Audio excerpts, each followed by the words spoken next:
Today we're going to be doing a transmission drain and refill on a ZF5 speed transmission.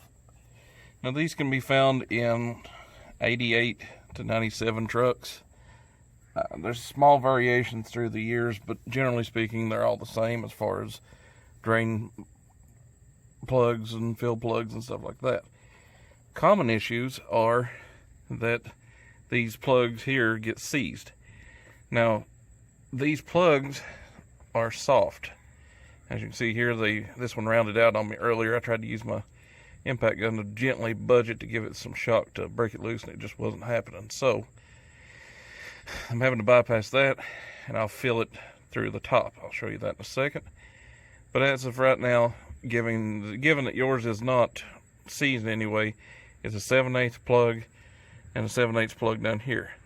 So without further ado, we'll get started. So you need a 7/8 wrench, and I prefer 6-point wrenches for 6-point bolts, but sometimes you just don't have the tool for the job and you got to make it work. So luckily I can get my drain plug out pretty easily. So you want to go ahead and drain your transmission.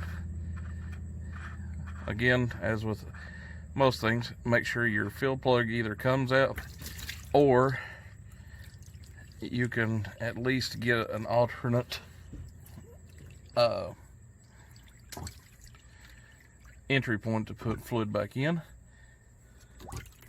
Second of all, make sure your catch can doesn't leak, all that jazz, and let it drain. Just let it sit and do its thing. Now there's probably a little bit caught in this case because of the way the truck's sitting, but I wouldn't worry about it.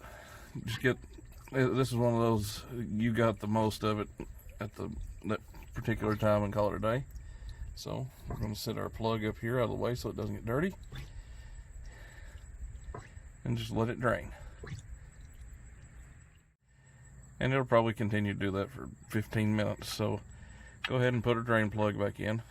I always back it up a half a turn just so I know that it's not cross-threaded as it goes in.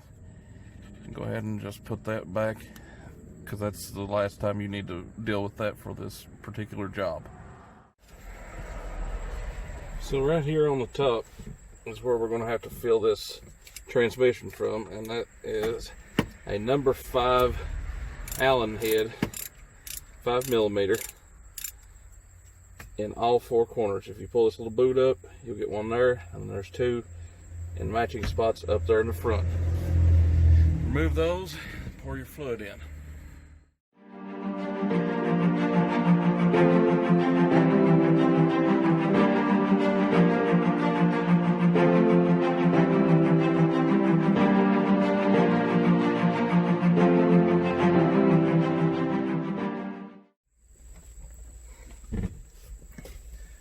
Once you pull your gear stick out, make sure that the transmission is in neutral so you can easily replace it, and B, make sure that you pay attention to these 2 plastic plugs on top, how they're oriented, because that does have a bit of an effect as it goes back in.